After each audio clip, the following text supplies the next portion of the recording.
The ancient Greeks had a great idea. The universe is simple. In their minds, all you needed to make it were 4 elements: earth, air, fire, and water.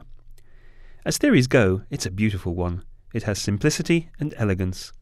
It says that by combining the 4 basic elements in different ways, you can produce all the wonderful diversity of the universe.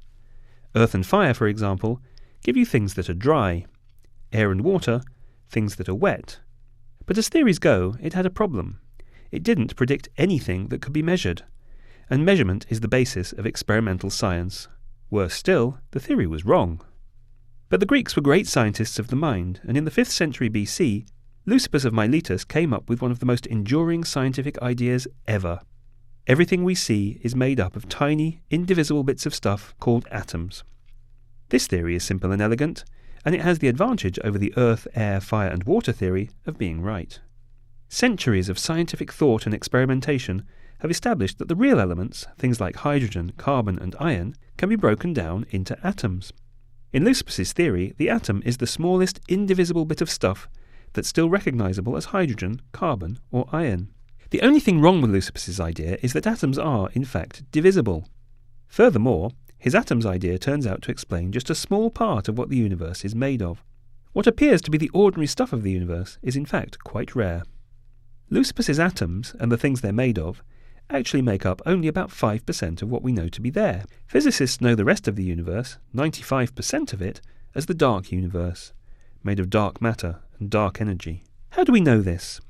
Well, we know because we look at things and we see them. That might seem rather simplistic, but it's actually quite profound. All the stuff that's made of atoms is visible. Light bounces off it and we can see it. When we look out into space, we see stars and galaxies. Some of them, like the one we live in, with beautiful spiral shapes spinning gracefully through space. When scientists first measured the motion of groups of galaxies in the 1930s and weighed the amount of matter they contained, they were in for a surprise. They found that there's not enough visible stuff in those groups to hold them together. Later measurements of individual galaxies confirmed this puzzling result. There's simply not enough visible stuff in galaxies to provide enough gravity to hold them together. From what we can see, they ought to fly apart, but they don't. So there must be stuff there that we can't see. We call that stuff dark matter. The best evidence for dark matter today comes from measurements of something called the cosmic microwave background, the afterglow of the Big Bang. But that's another story. All of the evidence we have says that dark matter is there and accounts for much of the stuff in those beautiful spiral galaxies that fill the heavens.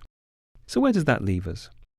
We've long known that the heavens do not revolve around us, and that we're residents of a fairly ordinary planet orbiting a fairly ordinary star in a spiral arm of a fairly ordinary galaxy.